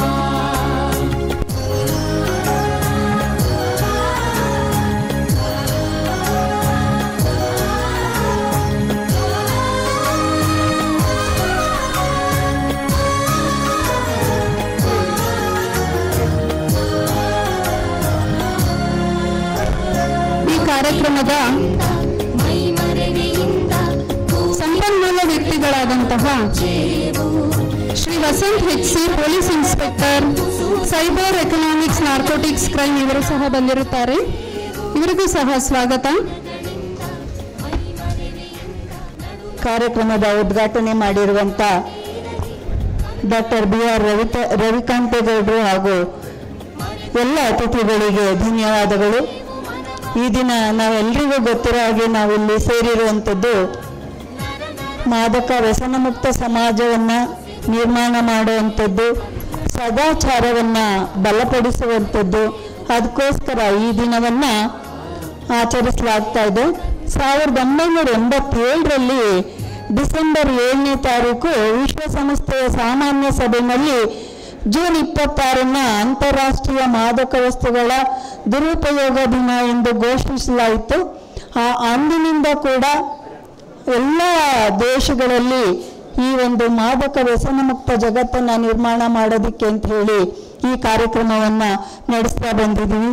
ಹಾಗೆಯೇ ನಾವು ಕೂಡ ನಮ್ಮ ಈ ಒಂದು ರಾಜ್ಯ ಮಟ್ಟದ ಸಮನ್ವಯ ಸಂಸ್ಥೆ ಏನಿದೆ ಅದು ಭಾರತ ಸರ್ಕಾರದ ಸಾಮಾಜಿಕ ನ್ಯಾಯ ಮತ್ತು ಸಬಲೀಕರಣ ಸಚಿವಾಲಯದಲ್ಲಿ ಅಂಡರಲ್ಲಿ ನಡೀತಾ ಇರುವಂಥದ್ದು. ಶ್ರೀಶಕ್ತಿ ಅಸೋಸಿಯೇಷನ್ ಸಂಸ್ಥೆಯ ಒಂದು ಅಂಗ ಸಂಸ್ಥೆಯಾಗಿ ಕೆಲಸ ಮಾಡ್ತಾ ಇದೆ. ಶ್ರೀಶಕ್ತಿ ಅಸೋಸಿಯೇಷನ್ನು ಬೇರೆ ಬೇರೆ ಕಾರ್ಯಕ್ರಮಗಳನ್ನು ಇಡೀ ಜಿಲ್ಲೆಯಾದ್ಯಂತ, ರಾಜ್ಯದ ಬೇರೆ ಬೇರೆ ಜಿಲ್ಲೆಗಳಲ್ಲಿ ಅನುಷ್ಠಾನ ಮಾಡ್ತಾ ಇದೆ. ನಮಗಿಲ್ಲಿ ಎಲ್ರಿಗೂ ಗೊತ್ತಿರೋಂಗೆ ತಪೋವನದಲ್ಲಿ Ayurveda medical college, naturopathy medical college, nursing college ಹಾಗೂ ಬೇರೆ ಬೇರೆ ಜಿಲ್ಲೆಗಳಲ್ಲಿ ಡಿ ಅಡಿಕ್ಷನ್ ಸೆಂಟರ್ಗಳು, ವೃದ್ಧಾಶ್ರಮಗಳು, ಮಹಿಳೆಯರಿಗೆ ಇರುವಂಥ ಸ್ವಾಧಾರ ಗೃಹಗಳು, ಈ ಥರ ಬೇರೆ ಬೇರೆ ಕಾರ್ಯಕ್ರಮಗಳನ್ನು ಅನುಷ್ಠಾನಗೊಳಿಸೋದ್ರ ಜೊತೆಗೆ ಈ ಒಂದು ಕಾರ್ಯಕ್ರಮವನ್ನು ಏನು ರಾಜ್ಯ ಮಟ್ಟದ ಸಮನ್ವಯ ಸಂಸ್ಥೆ ಕರ್ನಾಟಕವನ್ನು 2014ನೇ ಇಸ್ವಿಯಿಂದ ನಮ್ಮ ರಾಜ್ಯದಲ್ಲಿ ಕಾರ್ಯನಿರ್ವಹಿಸ್ತಾ ಇದೆ. ನಮ್ಮ ರಾಜ್ಯ ಮಟ್ಟದ ಸಮನ್ವಯ ಸಂಸ್ಥೆ ಈ ಒಂದು ಮಾದಕ ವಸ್ತುಗಳ ನಿಯಂತ್ರಣಕ್ಕೆ ಸಂಬಂಧಪಟ್ಟಂಗೆ ಶಾಲಾ ಕಾಲೇಜುಗಳಲ್ಲಿ ಅವೇರ್ನೆಸ್ ಕೊಡುವಂಥದ್ದು, ಬೇರೆ ಬೇರೆ ಇಲಾಖೆಗಳ ಜೊತೆ ಪೊಲೀಸ್ ಸಿಬ್ಬಂದಿಯವರು ಇರ್ಬೋದು, ಆರೋಗ್ಯ ಸಿಬ್ಬಂದಿಯವರು ಇರ್ಬೋದು, ಮಹಿಳೆಯರು ಇರ್ಬೋದು, ಈ ಥರ ಬೇರೆ ಬೇರೆ ಇಲಾಖೆಯವರ ಜೊತೆಗೂಡಿ ಈ ಒಂದು ಮಾದಕ ವಸ್ತುಗಳ ನಿಯಂತ್ರಣಕ್ಕೆ ಸಂಬಂಧಪಟ್ಟ ಹಾಗೆ ಕಾರ್ಯಕ್ರಮಗಳನ್ನು ನಿರ್ವಹಿಸ್ತಾ ಬಂದಿದೆ. ಇದ್ರ ಜೊತೆಗೆ 2017ರಲ್ಲಿ ಒಂದು ನ್ಯಾಷನಲ್ ಸರ್ವೆನ ಮಾಡಲಾಯಿತು. ಅಂದರೆ ಕೇಂದ್ರ ಸರ್ಕಾರದಲ್ಲಿ ಯಾವ್ಯಾವ ಮಾದಕ ವಸ್ತುಗಳನ್ನು ಜನರು ಎಷ್ಟೆಷ್ಟು ಪ್ರಮಾಣದಲ್ಲಿ ಉಪಯೋಗ ಮಾಡ್ತಾ ಇದ್ದಾರೆ ಅನ್ನೋದ್ರ ಬಗ್ಗೆ ಮಾಹಿತಿ ಇರಲಿಲ್ಲ. 2017ಕ್ಕಿಂತ ಮುಂಚೆ ಇದನ್ನು ಮನಗಂಡಂಥ ಕೇಂದ್ರ ಸರ್ಕಾರ 2017-18ರಲ್ಲಿ ಒಂದು ನ್ಯಾಷನಲ್ ಸರ್ವೆಯನ್ನು ಮಾಡ್ತು. ಅದರಲ್ಲಿ ನಮ್ಮ ರಾಜ್ಯದಲ್ಲಿ ಸರ್ವೆಯನ್ನು ಮಾಡೋದಕ್ಕೆ ನಮ್ಮ ಸಂಸ್ಥೆಗೆ ಜವಾಬ್ದಾರಿಯನ್ನು ಕೊಟ್ಟಿದ್ರು. ಈ ಒಂದು ಇದರಲ್ಲಿ ನಾವು 7 ಜಿಲ್ಲೆಯಲ್ಲಿ 3 ಥರದ ಸರ್ವೆಗಳನ್ನು ಮಾಡಿದ್ವಿ. ಒಂದು ಮನೆಗಳಿಗೆ ಹೋಗಿ ಮಾಹಿತಿಯನ್ನು ಕಲೆಕ್ಟ್ ಮಾಡುವಂಥದ್ದು ಒಂದು ಸರ್ವೆ 7 ಜಿಲ್ಲೆನಲ್ಲಿ, ಉತ್ತರ ಕರ್ನಾಟಕ ಜಿಲ್ಲೆ 3, ದಕ್ಷಿಣ ಕರ್ನಾಟಕ ಜಿಲ್ಲೆ 3, ಒಂದು ಕರಾವಳಿ ಜಿಲ್ಲೆ. 7 ಜಿಲ್ಲೆನಲ್ಲಿ ಮನೆಗಳಿಗೆ ಹೋಗಿ ಲೀಗಲ್ ಡ್ರಗ್ಸ್ ಏನಿದೆ ಅವುಗಳನ್ನು ಯಾರು ಯೂಸ್ ಮಾಡ್ತಾ ಇದ್ದಾರೆ ಅಂಥವ್ರು, ಅಂದರೆ ಮನೆಗಳಲ್ಲಿ 10 ವರ್ಷದಿಂದ 70 ವರ್ಷದ ವಯೋಮಿತಿಯವರು ಅವ್ರ ಜೊತೆ ಮಾತಾಡಿ ಅವ್ರಗಳಿಂದ ಮಾಹಿತಿ ಕಲೆಕ್ಟ್ ಮಾಡುವಂಥದ್ದು ಮಾಡಿದ್ವಿ. ಇನ್ನೊಂದು ಅದೇ ಸಂದರ್ಭದಲ್ಲಿ ಯಾರು ಇಲ್ಲೀಗಲ್ ಡ್ರಗ್ಸನ್ನು ಯೂಸ್ ಮಾಡ್ತಿದ್ದಾರೆ ಅಂಥವ್ರನ್ನ ಒಂದು ಜಿಲ್ಲೆಯಲ್ಲಿ 600 ಜನ ಐಡೆಂಟಿಫೈ ಮಾಡಿ ಅವರಿಂದ ಮಾಹಿತಿ ಕಲೆಕ್ಟ್ ಮಾಡುವಂಥದ್ದು ಮಾಡಿದ್ವಿ. ಅದ್ರ ಜೊತೆಗೆ 6 ಜಿಲ್ಲೆಗಳಲ್ಲಿ 6 ಹಾಸ್ಪಿಟ್ಲ್ಗಳಲ್ಲಿ ಯಾರು ಈ ಒಂದು ಡ್ರಗ್ಸನ್ನ ತಗೊಂಡು ಇನ್ಪೇಷಂಟ್ ಆಗಿ ಟ್ರೀಟ್ಮೆಂಟ್ ತಗೊಂಡಿರ್ತಾರೆ, ಯಾವ ಹಾಸ್ಪಿಟ್ಲಲ್ಲಿ ಜಾಸ್ತಿ ಜನ ಟ್ರೀಟ್ಮೆಂಟ್ ತಗೊಂಡಿರ್ತಾರೆ ಅಂಥ ಹಾಸ್ಪಿಟ್ಲ್ಗಳನ್ನು ಐಡೆಂಟಿಫೈ ಮಾಡಿ ಅಲ್ಲಿಂದ ಮಾಹಿತಿ ಸಂಗ್ರಹ ಮಾಡುವಂಥದ್ದು ಮಾಡಿದ್ವಿ. ಇದರಿಂದ ಕೆಲವು ಅಂಶಗಳನ್ನು ನಾವು ಹೊರಬಂದಂಥದ್ದು 2019ರಲ್ಲಿ ಆ ರಿಪೋರ್ಟ್ ಹೊರಗಡೆ ಬಂತು. ಅದರಲ್ಲಿ ಬಂದಿರುವಂಥ ಕೆಲವೊಂದು ಔಟ್ಕಮ್ಸ್ ಮಾತ್ರ ನಾನು ಇಲ್ಲಿ ಹೇಳ್ತಾ ಇದ್ದೀನಿ. ಏನು ಅಂತಂದರೆ, ಇವಾಗ ಒಂದು ಉದಾಹರಣೆಗೆ 100 ಜನ ಆಲ್ಕೋಹಾಲ್ ತಗೋತಾ ಇದ್ದಾರೆ ಅಂತಂದರೆ 17 ಜನ ಮಹಿಳೆಯರೇ ಆಲ್ಕೋಹಾಲ್ ತಗೊಳ್ಳೋಂಥವ್ರಿದ್ರು. ನಾನು ಎಲ್ರಿಗೂ ಗೊತ್ತಿರಂಗೆ ಮಹಿಳೆಯೊಂದು ಕಲಿತ್ರೆ ಶಾಲೆಯೊಂದು ತೆರೆದಂತೆ ಅಂತ, ಹಂಗಾರೆ 17 ಶಾಲೆಗಳು ಏನಾಗಿದ್ದಾವೆ ಅನ್ನುವಂಥದ್ದನ್ನು ನಾವು ನೋಡ್ಬೋದು. ಹಾಗೆಯೇ 8ನೇ ತರಗತಿಯಿಂದ ಡಿಗ್ರಿ ಓದ್ತಾ ಇದ್ದಾರಲ್ಲ, ಆ ವಯಸ್ಸಿನಲ್ಲಿ ಈ ಅಡಿಕ್ಟ್ ಆಗುವಂಥದ್ದು ಜಾಸ್ತಿ ಅನ್ನೋವಂಥದ್ದು ಕಂಡುಬಂತು. ಹಾಗೆಯೇ ಎಲ್ಲ ಥರದ ಮಾದಕ ವಸ್ತುಗಳು, ಅದು ಲೀಗಲ್ ಇರ್ಬೋದು ಇಲ್ಲೀಗಲ್ ಇರ್ಬೋದು, ಎಲ್ಲ ಥರದ ಮಾದಕ ವಸ್ತುಗಳನ್ನು ಕೂಡ ಜನರು ಎಷ್ಟು ಪ್ರಮಾಣದಲ್ಲಿ ಯೂಸ್ ಮಾಡ್ತಾ ಇದ್ದಾರೆ, ಎಷ್ಟು ಡಿಪೆಂಡೆನ್ಸ್ ಇದ್ದಾರೆ, ಎಷ್ಟು ಅಡಿಕ್ಷನ್ ಇದ್ದಾರೆ ಅನ್ನೋಂಥ ಗೊತ್ತಾಯ್ತು. ಉದಾಹರಣೆಗೆ ಆಲ್ಕೋಹಾಲ್ ತಗೊಂಡ್ರೆ 2017-18ರಲ್ಲಿ 16 ಕೋಟಿ ಜನ ಯೂಸರ್ಸ್ ಇದ್ರು, 6 ಕೋಟಿ ಜನ ಡಿಪೆಂಡೆನ್ಸ್ ಇದ್ರು, 3 ಕೋಟಿ ಜನ ಅಡಿಕ್ಟ್ ಆಗಿರುವಂಥವ್ರಿದ್ರು. ಹಂಗಿನ ಪ್ರತಿಯೊಂದು ಮಾದಕ ವಸ್ತುಗಳಲ್ಲೂ ಈ ಮಾಹಿತಿ ನಮಗೆ ಸಿಕ್ತು. ಇದನ್ನು ಮನಗಂಡಂಥ ಕೇಂದ್ರ ಸರ್ಕಾರ ಇದನ್ನ ನಿಯಂತ್ರಣ ಮಾಡಬೇಕು ಅನ್ನೋ ಉದ್ದೇಶದಿಂದ ನಮಗೆ ಹೆಚ್ಚೆಚ್ಚು ಜವಾಬ್ದಾರಿಯನ್ನು ಕೊಡ್ತಾ ಇತ್ತು. ಹೆಂಗೆ ಮಾಡ್ಬೋದು ಇದನ್ನು ನಿಯಂತ್ರಣ ಮಾಡೋದಕ್ಕೆ?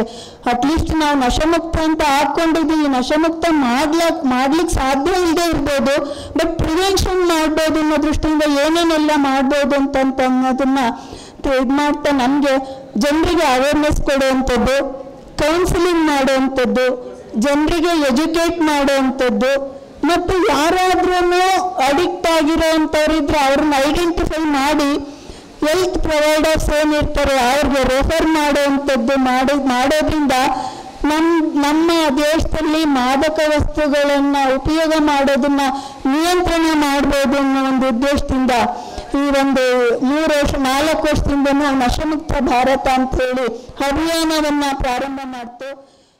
ಕೆಲವು ಈಗ 4 ವರ್ಷದಿಂದ ಕೆಲವು ಜಿಲ್ಲೆಗಳಲ್ಲಿ ಮಾತ್ರ ಈ ಒಂದು ನಶಮುಕ್ತ ಭಾರತ ಕಾರ್ಯಕ್ರಮ ಅಭಿಯಾನವನ್ನು ಪ್ರಾರಂಭ ಮಾಡ್ತು. ಇದರಿಂದ ಹೆಚ್ಚು ಉಪಯೋಗ ಆಗಲಿಲ್ಲ. ಈ ಸಾಲಿನಲ್ಲಿ ಹೋದ ವರ್ಷದಿಂದ ಎಲ್ಲ ಜಿಲ್ಲೆಗಳಲ್ಲಿ ಎಲ್ಲ ರಾಜ್ಯಗಳಲ್ಲಿ ಈ ನಶಮುಕ್ತ ಭಾರತ ಕಾರ್ಯಕ್ರಮವನ್ನು ಹಮ್ಮಿಕೊಂಡು ಇದರಿಂದ ಮಾದಕ ವಸ್ತುಮುಕ್ತ ಸಮಾಜವನ್ನ ನಿರ್ಮಾಣ ಮಾಡಬೇಕು ಅಂತ ಹೇಳಿ ದೇಶದಾದ್ಯಂತ ಇದನ್ನು ನಡೀತಾ ಇದೆ. ನಶಮುಕ್ತ ಭಾರತ ಅಭಿಯಾನ ನಡೀತಾ ಇದೆ. ಸಾಕಷ್ಟು ಜನ ಇದರಲ್ಲಿ ಕೆಲಸ ಮಾಡ್ತಾ ಇದ್ದಾರೆ, ಸಾಕಷ್ಟು ಕಾರ್ಯಕ್ರಮಗಳನ್ನು ಅನುಷ್ಠಾನ ಮಾಡ್ತಾ ಇದೆ. ಆ ನಿಟ್ಟಿನಲ್ಲಿ ಇವತ್ತೂ ಕೂಡ ನಾವು ಈ ಒಂದು ಕಾರ್ಯಕ್ರಮವನ್ನ ಇಡೀ ಅಂತಾರಾಷ್ಟ್ರೀಯ ಮಟ್ಟದಲ್ಲಿ ಈ ಒಂದು ಕಾರ್ಯಕ್ರಮ ನಡೀತಾ ಇದೆ. ಇದ್ರ ಮುಖ್ಯ ಉದ್ದೇಶ ಏನಂತಂದ್ರೆ ಆರೋಗ್ಯವಂತ ಸಮಾಜವನ್ನ ನಿರ್ಮಾಣ ಮಾಡುವಂಥದ್ದು, ನಶಮುಕ್ತ ಭಾರತವನ್ನ ನಿರ್ಮಾಣ ಮಾಡುವಂಥದ್ದಾಗಿದೆ. ಈ ಒಂದು ಕಾರ್ಯಕ್ರಮ ಇವತ್ತು ಈಗ ಉದ್ಘಾಟನೆ ಆಗಿದೆ.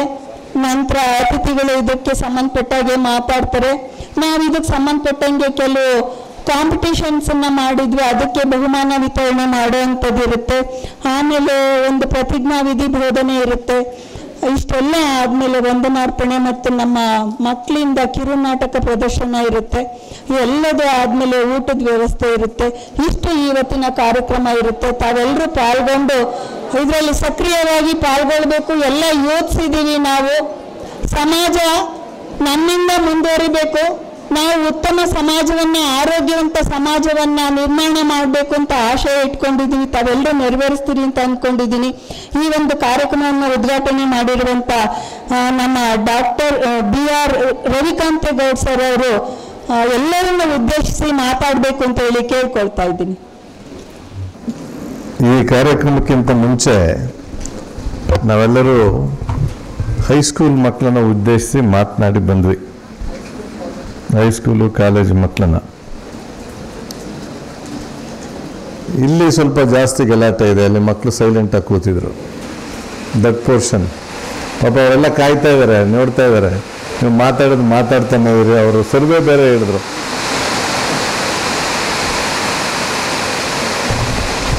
ಮತ್ತೆ ಈ ಭಾಗಕ್ಕಿಂತ ಈ ಭಾಗ ಹೆಣ್ಮಕ್ಳು ಬಹಳ ಡಿಸಿಪ್ಲಿನ್ಡ್ ಆಗಿದ್ದಾರೆ. Thank you.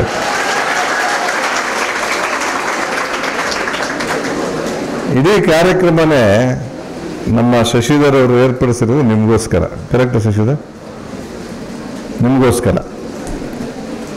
ನೀವೆಲ್ಲರೂ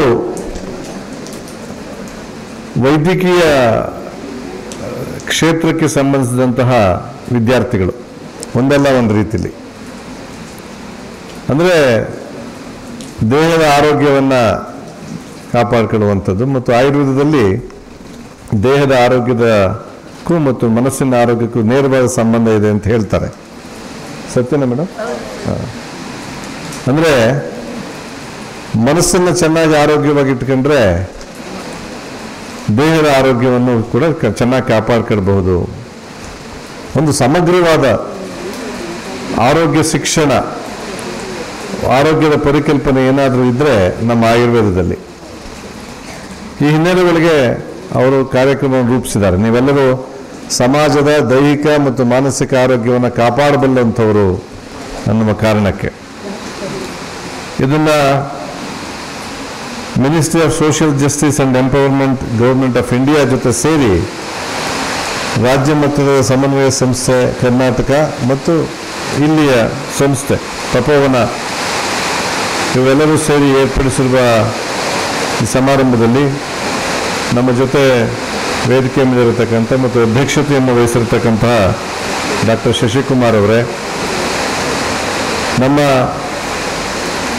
ದಾವಣಗೆರೆ ಜಿಲ್ಲೆಯ ಎಸ್ ಪಿ ಆದ ಉಮಾಪ್ರಶಾಂತ್ ಅವರೇ ಮತ್ತು ಎಲ್ಲ ಗಣ್ಯರೇ, ಹಾಗೂ ಇಲ್ಲಿ ಈ ದಿನಾಚರಣೆಯನ್ನು ಆಚರಿಸಲು ಬಂದಿರತಕ್ಕಂತಹ ಎಲ್ಲ ಬಂಧುಗಳೇ, ಎಲ್ಲ ಯುವ ಬಂಧುಗಳೇ, ಎಲ್ಲರೂ ಈ ಕಡೆ ಯುವಕರು ಈ ಕಡೆ ಯುವತಿಯರು ಇದ್ದೀರಿ.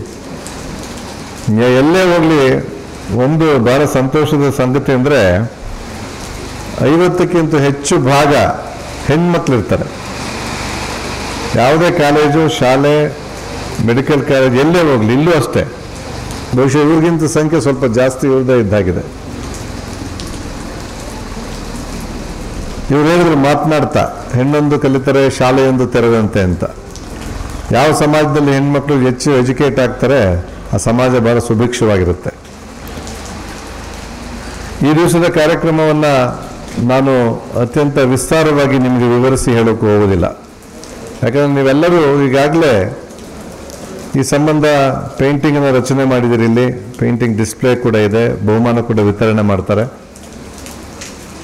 ಇಡೀ ವಿಶ್ವದಲ್ಲಿ ಕಾಡ್ತಾ ಇರತಕ್ಕಂಥ ಎರಡು ಪ್ರಮುಖ ಸಮಸ್ಯೆಗಳು ಯಾವುದು ಅಂತ ಹೇಳಿದ್ರೆ, ಒಂದು ಭಯೋತ್ಪಾದನೆ, ಟೆರರಿಸಂ, ಇನ್ನೊಂದು ಮಾದಕ ದ್ರವ್ಯ ವ್ಯಸನ. ಭಯೋತ್ಪಾದನೆ ಏನೋ ಕಣ್ಣಿಗೆ ಕಾಣಿಸುತ್ತೆ. ಎಲ್ಲಿ ಟೆರರಿಸಂ ಆಗುತ್ತೋ ಅಲ್ಲಿ ಜನ ಸಾಯ್ತಾರೆ. ಇಡೀ facilities, they destroy the facilities ಏನಿರ್ತದೋ ಇಡೀ ಒಂದು ಮೂಲಭೂತ ಸೌಕರ್ಯವನ್ನೇ ಛಿದ್ರ ಮಾಡಿಬಿಡ್ತಾರೆ. ನೀವು ನೋಡಿರ್ಬೋದು ಏನಾಯಿತು ಪಹಲ್ಗಾಮಲ್ಲಿರ್ಬೋದು, ಬೇರೆ ಕಡೆ ಇರ್ಬೋದು. ಭಯೋತ್ಪಾದನೆ ಬೇರೆ ಬೇರೆ ದೇಶಗಳಲ್ಲಿರ್ಬೋದು. ಭಯೋತ್ಪಾದನೆ ಆ ಥರದ ಒಂದು ಪಿಡುಗದು, ಕಣ್ಣಿಗೆ ಕಾಣಿಸುತ್ತದು. ಭಯೋತ್ಪಾದಕ ಒಬ್ಬ ಇರ್ತಾನೆ, ಅವನು ಬಂದು ಗುಂಡು ಹೊಡಿತಾನೆ, ಬಾಂಬ್ ಹಾಕ್ತಾನೆ, ಒಂದು ಆರ್ಗನೈಸೇಷನ್ ಇರುತ್ತೆ ಅದಕ್ಕೆ. ಹೀಗಾಗಿ ಭಯೋತ್ಪಾದನೆಯನ್ನು ಟಾರ್ಗೆಟ್ ಮಾಡ್ತಕ್ಕಂಥದ್ದು, ಒಂದು ಟಾರ್ಗೆಟ್ ಇಟ್ಕೊಂಡು ನಾವು ಯುದ್ಧವನ್ನು ಸಾರ್ತೇವೆ ಭಯೋತ್ಪಾದನೆಯ ವಿರುದ್ಧ. ನಾನು ಈಗಾಗಲೇ ಹೇಳಿದಾಗೆ ಕಣ್ಣಿಗೆ ಕಾಣಿಸುತ್ತದು. ಆದರೆ ಮಾದಕ ದ್ರವ್ಯ ವ್ಯಸನ ಇದೆಯಲ್ಲ, ಅದು ಇಡೀ ಪ್ರಪಂಚದಾದ್ಯಂತ ಕಾಡ್ತಾ ಇರತಕ್ಕಂಥ ಒಂದು ಪಿಡುಗದು, ರೋಗ. ಆದರೆ ಅದು ಕಣ್ಣಿಗೆ ಕಾಣಿಸಲ್ಲ. ನಮ್ಮ ಪಕ್ಕದಲ್ಲೇ ಒಬ್ಬ ಡ್ರಗ್ ಅಡಿಕ್ಟ್ ಕೂತಿರ್ತಾನೆ, ನಮ್ಗೆ ಗೊತ್ತಾಗಲ್ಲ. ನಮ್ಮ ಪಕ್ಕದಲ್ಲೇ ಒಂದು ಕುಟುಂಬ ಆ ಡ್ರಗ್ ಅಡಿಕ್ಷನ್ ಇಂದ ಒದ್ದಾಡ್ತಾ ಇರ್ತದೆ, ನಮ್ಗೆ ಗೊತ್ತಾಗಲ್ಲ. ಆದರೆ ಯಾವ ಬಾಂಬನ್ನು ಹಾಕದೆ ಆ ಇಡೀ ಕುಟುಂಬ, ಆ ಯಾರು ಡ್ರಗ್ಸ್ನ ಸೇವನೆ ಮಾಡ್ತಾ ಇರ್ತಾನೆ ಅವನು ಪ್ರತಿ ಕ್ಷಣ ಸಾಯ್ತಾ ಇರ್ತಾನೆ. ಅವನು ಬಾಂಬು ಮತ್ತೆ ಗುಂಡಿನಲ್ಲಿ ಒಂದ್ಸಾರಿ ಸತ್ತೋಗ್ಬಿಡ್ತಾರೆ. ಅಲ್ಲಿ ಯಾರು ಇರ್ತಾರೋ ಭಯೋತ್ಪಾದನೆಗೆ ಈಡಾಗ್ತಾರೋ ಅವ್ರು ಮಾತ್ರ ತೊಂದರೆಗೊಳಗಾಗ್ತಾರೆ. ಆದರೆ ಮಾದಕ ದ್ರವ್ಯದಲ್ಲಿ ಯಾರು ಶತ್ರು ಅಂತ ಗೊತ್ತಿಲ್ಲ ನಮಗೆ. ಆ ಶತ್ರು ನಮ್ಮ ದೇಶದ ಒಳಗಡೆಗೆ ಬಂದು ನಿಮ್ಮಂಥ ಯುವ ಸಮುದಾಯವನ್ನು ಗುರಿಯಾಗಿರಿಸ್ಕೊಂಡು ಇಡೀ ದೇಶವನ್ನು ನಾಶ ಮಾಡ್ತಾ ಇರ್ತಾರೆ. ಯಾವಾಗಲೂ ಹೇಳ್ತಾರೆ, ಒಂದು ದೇಶವನ್ನು ನಾಶ ಮಾಡಬೇಕು ಅಂದರೆ ಈಗಿನ ದಿವಸಗಳಲ್ಲಿ ಯಾವುದೇ ಮಿಲಿಟರಿ ಅಗತ್ಯ ಇಲ್ಲ, ಯುದ್ಧದ ಅಗತ್ಯ ಇಲ್ಲ. ಡ್ರಗ್ಸ್ನ, ಮಾದಕ ದ್ರವ್ಯವನ್ನು, ಮಾದಕ ವಸ್ತುಗಳನ್ನು ಯುವ ಸಮೂಹಕ್ಕೆ ಲಭ್ಯ ಆಗುವಂತೆ ಮಾಡಿಬಿಟ್ರೆ ಆ ದೇಶವನ್ನು ಸರ್ವನಾಶ ಮಾಡ್ಬೋದು ಅಂತ. ಇದು ಅನೇಕ ಸಮಾಜಗಳಲ್ಲಿ ಸಾಬೀತಾಗ್ಬಿಟ್ಟಿದೆ. ಆದ್ದರಿಂದ ಕಣ್ಣಿಗೆ ಕಾಣದ ಮತ್ತು ಯಾರ ಕೈಗೂ ಸಿಗದ ಇಂಥ ಮಾದಕ ದ್ರವ್ಯದ ವಿರುದ್ಧ ಹೋರಾಟ ಮಾಡಬೇಕು. ಹೇಗೆ ಅಂದರೆ ತಿಳುವಳಿಕೆಯನ್ನು ಕೊಡುವುದರ ಮೂಲಕ, ಇಂಥ ಸೆಮಿನಾರ್ಸ್, ವಿಚಾರ ಸಂಕಿರಣವನ್ನು ಮಾಡುವುದರ ಮೂಲಕ, ಅದರ ಪರಿಣಾಮಗಳನ್ನು ಏನು, ಅದರ ದುಷ್ಪರಿಣಾಮ ಏನಾಗ್ತದೆ, ಸಮಾಜದ ಮೇಲೆ ಅದರ ಪರಿಣಾಮ ಏನಾಗ್ತದೆ, ವ್ಯಕ್ತಿಯ ಮೇಲೆ ಏನಾಗ್ತದೆ, ಕುಟುಂಬದ ಮೇಲೆ ಏನಾಗ್ತದೆ, ಒಂದು ಸಾಮಾಜಿಕ ಚೌಕಟ್ಟಿನ ಮೇಲೆ ಅದರ ಪರಿಣಾಮ ಏನಾಗ್ತದೆ ಅನ್ನುವುದನ್ನು ತಿಳ್ಕೊಳ್ಳೋದಿದೆಯಲ್ಲ, ಅದು ಈ ವಿಚಾರ ಸಂಕಿರಣದ ಉದ್ದೇಶ ಅಂತ ನಾನು ಅಂದ್ಕೊಂಡಿದ್ದೇನೆ. ನಾನು ಭಾಳ ಸಂತೋಷದಿಂದ ಇಲ್ಲಿ ನಿಜವಾಗ್ಲೂ ಭಾಳ ತಪೋವನ ಅಂದರೆ ಹಾಗೇ ಇದೆ ವಾತಾವರಣ ಎಲ್ಲ. ಇವರ್ ಆಲ್ ವೆರಿ ಲಕ್ಕಿ. ಯಾಕೆಂದರೆ ನೀವೆಲ್ಲ ಭಾಳ ಒಳ್ಳೆ ಆಕ್ಸಿಜನ್ ಉಸಿರಾಡ್ತಾ ಇದ್ದೀರಾ. ಕರೆಕ್ಟಾ? ಬರೀ ಪರಿಶುದ್ಧವಾದ ಆಕ್ಸಿಜನ್ನ ಉಸಿರಾಡ್ತಾ ಇದ್ದೀರಾ. ಬಹುಶಃ ಅರುಣಾಚಲ ಪ್ರದೇಶದ ನನ್ನ ಫ್ರೆಂಡ್ ಮಗಳು ಅಲ್ಲಿ ಹೋಗಿದ್ದಾಳೆ. ಅವಳು ಹೇಳ್ತಾ ಇದ್ಲು, ಬೆಂಗಳೂರಿನಲ್ಲಿ ಆಕ್ಸಿಜನ್ನ ಇಂಪ್ಯೂರಿಟಿ ಪ್ಯೂರಿಟಿ ಹೇಳ್ತಲ್ಲ, ಇಂಪ್ಯೂರಿಟಿ 27% ಇದ್ದರೆ ಅಲ್ಲಿ ಇಂಪ್ಯೂರಿಟಿ 0.3% ಅಂತ. ಅಂದರೆ ನೀವೆಲ್ಲರೂ ನಾವು ದಾವಣಗೆರೆ ಒಳಗಡೆ ಇರತಕ್ಕಂಥ ಆಕ್ಸಿಜನ್ ಪ್ಯೂರಿಟಿಗಿಂತ ಹೆಚ್ಚು ಪ್ಯೂರಿಟಿ ಇರತಕ್ಕಂಥ ಆಕ್ಸಿಜನ್ನ ಉಸಿರಾಡ್ತಾ ಇದ್ದೀರಾ. ನೀವು ಭಾಳ ಲಕ್ಕಿ. ಮತ್ತು ಇಂಥ ವಾತಾವರಣದಲ್ಲಿ ಈ ರೀತಿಯ ಚರ್ಚೆಯನ್ನು ಉದ್ಘಾಟನೆ ಮಾಡ್ತಾ ಇರೋದಕ್ಕೆ ನನಗೆ ತುಂಬ ಸಂತೋಷ ಆಗಿದೆ.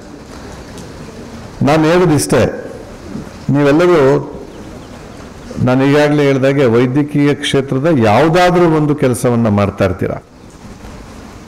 ವೈದ್ಯರಿರ್ಬೋದು, ನರ್ಸ್ ಇರ್ಬೋದು, ಪ್ಯಾರಾಮೆಡಿಕ್ಸ್ ಇರ್ಬೋದು, ಬೇರೆ ಬೇರೆ ಫಿಸಿಯೋಥೆರಪಿಸ್ಟ್ ಇರ್ಬೋದು. ದೇಹದ ಆರೋಗ್ಯ ಮತ್ತು ಮನಸ್ಸಿನ ಆರೋಗ್ಯದ ಜೊತೆ ಕೆಲಸ ಮಾಡ್ತಾ ಇರ್ತೀರ. ನೀವು ಮನಸ್ಸು ಮಾಡಿದ್ರೆ ನಿಮಗೆ ಬರ್ತಕ್ಕಂತಹ ಯಾರು ರೋಗಿಗಳಿದಾರೋ, ಯಾರು ಆರೋಗ್ಯದ ಸಮಸ್ಯೆ ಇದ್ದಾರೋ ಅವರೆಲ್ಲರನ್ನೂ ಕೂಡ ನೀವು ಇನ್ಫ್ಲೂಯೆನ್ಸ್ ಮಾಡ್ಬೋದು. ನೋಡ್ರಿ, ನಮ್ಮ ಹತ್ರ ಯಾರು ಹುಡುಕೊಂಡು ಬರಲ್ಲ. ಪೊಲೀಸ್ನವ್ರ ಹತ್ರ ಹುಡುಕೊಂಡು ಬರ್ತಾರಾ? ಯಾರಾದರೂ ಪೊಲೀಸ್ನವ್ರು ಹುಡುಕೊಂಡು ಹೋಗಿದ್ದೀರನ್ನಪ್ಪ ನೀವು? ನಾವೇ ಕರಿಬೇಕು ನಿಮ್ಮನ್ನ ಅಲ್ವಾ? ಆದರೂ ಯಾಕಪ್ಪ ನಮ್ಮನ್ನು ಕರೀತಾ ಇದ್ದಾರೆ ಅಂದ್ಕೊಂಡು ಸುಮ್ಮನೆ ಭಯಕ್ಕೆ ನಮಗೆ ಗೌರವ ಕೊಟ್ಟು ಬರ್ತೀರ. ಆದರೆ ನೀವು ವೈದ್ಯರು, ವೈದ್ಯಕೀಯ ಕ್ಷೇತ್ರಕ್ಕೆ ಸಂಬಂಧಿಸಿದವರು, ನಿಮ್ಮ ಹತ್ರ ಜನ ಹುಡುಕೊಂಡು ಬರ್ತಾರೆ. ಅವ್ರ ಆರೋಗ್ಯದ ಸಮಸ್ಯೆ ತಗೊಂಡು ಬರ್ತಾರೆ, ಮನಸ್ಸಿನ ಸಮಸ್ಯೆ ತಗೊಂಡು ಬರ್ತಾರೆ. Nirav all social influencers. ನೀವೆಲ್ಲರೂ ಅವ್ರ ಮೇಲೆ ಸಾಮಾಜಿಕವಾಗಿ ಒಂದು ಪ್ರಭಾವವನ್ನು ಬೀರತಕ್ಕಂತಹ ಹುದ್ದೆಗಾಗಿ ಓದ್ತಾ ಇರ್ತಕ್ಕಂಥವ್ರು, ವ್ಯಾಸಂಗ ಮಾಡ್ತಾ ಇರ್ತಕ್ಕಂಥವ್ರು. ಆದ್ದರಿಂದ ನೀವೆಲ್ಲರೂ ಏನು ಇವತ್ತು ಈ ಮೆಸೇಜ್ ಇದೆ, ಮಾದಕ ದ್ರವ್ಯ ಎಷ್ಟು ಅಪಾಯಕಾರಿ, ಹೇಗೆ ದೇಶವನ್ನು ನಾಶ ಮಾಡ್ತಾ ಇದೆ ಅನ್ನುವುದನ್ನು ನೀವು ನಿಮ್ಮ ಸಂಪರ್ಕದಲ್ಲಿ ಬರೋರಿಗೆ ಹೇಳಿದ್ರೆ ಹೆಚ್ಚು ಪರಿಣಾಮಕಾರಿಯಾಗಿರ್ತದೆ. ಈ ಕಾರಣಕ್ಕೆ ಇವತ್ತು ಏನು ಇಲ್ಲಿ ಒಂದು ದಿವಸದ ಸೆಮಿನಾರ್ ಇದೆ ಮತ್ತು ನಂತರ ಪ್ರತಿಜ್ಞಾವಿಧಿ ಕೂಡ ಇದೆ. ಆಮೇಲೆ ಪ್ರತಿಜ್ಞಾವಿಧಿ ಅಂದ ತಕ್ಷಣ ಅದನ್ನು ಡೋಂಟ್ ಟೇಕ್ ಇಟ್ ಲೈಟ್ಲಿ, ಮನಸ್ಸಲ್ಲಿ ಅನ್ಕೊಳ್ಬೇಕು ನೀವು. ನಿಮ್ಗೆ ಯಾವ ದೈವ ಬಹಳ ಅಚ್ಚುಮೆಚ್ಚಿನದೋ, ಯಾರು ನಿಮ್ಮ ಅಚ್ಚುಮೆಚ್ಚಿನವರೋ ಅವ್ರ ಮೇಲೆ ಆಣೆ ಇಟ್ಟು ನಾನು ಪ್ರತಿಜ್ಞಾವಿಧಿಯನ್ನು ತಗೊಳ್ತಾ ಇದ್ದೀನಿ ಅಂತ ಅನ್ಕೊಳ್ಬೇಕು. ಅರ್ಥ ಆಯ್ತಲ್ಲ? ಈಗ ನಿಮಗೆ ಬಹಳ ಅಚ್ಚುಮೆಚ್ಚಿನವರು ನಿಮ್ಮ ತಂದೆ ತಾಯಿ ಇದ್ರೆ ಅವ್ರ ಮೇಲೆ ಆಣೆ ಇಟ್ಟು ನಾನು ಇದು ಪ್ರತಿಜ್ಞಾ ವಿಧಿ ತಗೊಳ್ತಾ ಇದ್ದೀನಿ ಅಂತ, ಆಗ ನಿಮಗೆ ಹೆಚ್ಚು ಕಮಿಟ್ಮೆಂಟ್ ಇರ್ತದೆ. ಈ ಹಿನ್ನೆಲೆ ಒಳಗಡೆ ಇವತ್ತು ನಾವು ಇಡೀ ಪ್ರಪಂಚದಾದ್ಯಂತ ಮಾದಕ ವಿರೋಧಿ, ವ್ಯಸನ ವಿರೋಧಿ, ವಸ್ತು ವಿರೋಧಿ, ಅದನ್ನು ಸಾಗಾಣಿಕೆ ವಿರೋಧಿ ದಿನಾಚರಣೆಯನ್ನು ಆಚರಿಸ್ತಾ ಇದ್ದೀವಿ. ಇಡೀ ಪ್ರಪಂಚದಾದ್ಯಂತ ಇವತ್ತು ಆಚರಣೆ ನಡೀತಾ ಇದೆ. ದೂರದ ನ್ಯೂಯಾರ್ಕ್ ಇರ್ಬೋದು, ಮಾಸ್ಕೋ ಇರ್ಬೋದು, ಬೇರೆ ಬೇರೆ ದೇಶಗಳಲ್ಲಿ, ಬೀಜಿಂಗ್ ಇರ್ಬೋದು, ಎಲ್ಲ ದೇಶಗಳಲ್ಲೂ ಕೂಡ ಇವತ್ತು ಸಾಮಾನ್ಯವಾಗಿ ಈ ಕಾರ್ಯಕ್ರಮವನ್ನು ಆಯೋಜನೆ ಮಾಡ್ತಾ ಇದ್ದಾರೆ. ಅಷ್ಟರ ಮಟ್ಟಿಗೆ ಮಾದಕ ವಸ್ತು, ಮಾದಕ ದ್ರವ್ಯ ನಮ್ಮ ಜನಸಮೂಹವನ್ನು ನಾಶ ಮಾಡ್ತಾ ಇದೆ. ಈ ಹಿನ್ನೆಲೆ ಒಳಗಡೆ ಇವತ್ತೇನು ಈ ಒಂದು ವಿಚಾರ ಸಂಕಿರಣವನ್ನು ಏರ್ಪಡಿಸಿದ್ದಾರೆ, ಇದರ ಸಂದೇಶವನ್ನು ನೀವು ನಿಮ್ಮ ಅಕ್ಕಪಕ್ಕದವ್ರಿಗೆ, ನಿಮ್ಮನ್ನು ಸಂಪರ್ಕ ಮಾಡಿದವ್ರಿಗೆ, ನಾವು ಹೇಳೋದಕ್ಕಿಂತ ನೀವು ಹೇಳೋದಕ್ಕೆ ಭಾಳ ಪರಿಣಾಮಕಾರಿಯಾಗಿರುತ್ತೆ. ಇವರ್ ಆಲ್ ಎಕ್ಸ್ಪರ್ಟ್ಸ್. ದೇಹದ ಆರೋಗ್ಯ, ಮನಸ್ಸಿನ ಆರೋಗ್ಯದ ಎಕ್ಸ್ಪರ್ಟ್ಸ್ ನೀವೆಲ್ಲ. ಕರೆಕ್ಟಾ? ಕರೆಕ್ಟ್ ಅಂದರೆ ಏನು ಕಾನ್ಫಿಡೆನ್ಸೇ ಇಲ್ಲ. ಸರಿನಾ ಇಲ್ವಾ? I am not an expert on health. I am an expert on social health. You are all experts on physical health of a human being, mental health of a human being.